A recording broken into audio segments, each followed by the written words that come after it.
My garbage person of the week is here on Earth. Unfortunately, it's Representative Matt Gaetz, who is not why he's a garbage person, but who is gonna be introducing the National Prayer in School Act, which I call this is obviously unconstitutional act. But anyway, he says it is going to protect the right to pray in schools, a right that everyone already has, which is an indication that that's not actually what this is about, which you will quickly find out is true.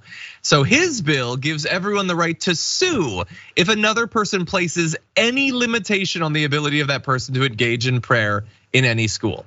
Any limitation.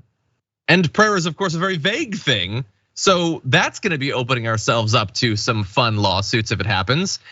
Anyway, that's not why he's a garbage person. Here is why he's a garbage person. It's how he spoke about this bill and why it needs to be passed. He says, God's reach does not stop at the schoolhouse gates. Our country's education policy forbids students and faculty from praying while endlessly promoting degenerate LGBT and anti-white propaganda. Because why shouldn't we have some good old-fashioned white grievance politics in there too? But the degenerate LGBT propaganda.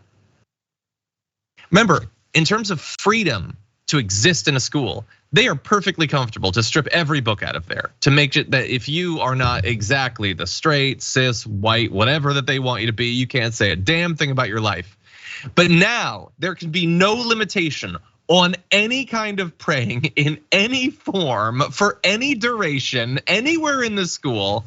This is obviously not going to pass. I understand that. He is using it to prove a point. And the point is that he is garbage. Brett, what do you think?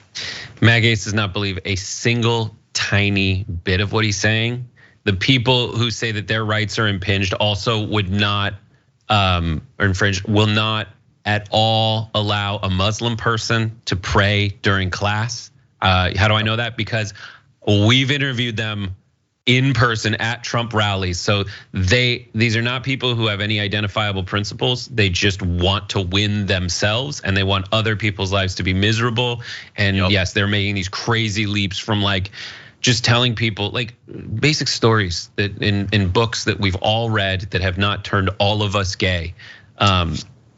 Or trans or anything like that. They want them out. So he's lying when he says this is degenerate LGBT and anti-white propaganda by just telling people facts about what's happened in America.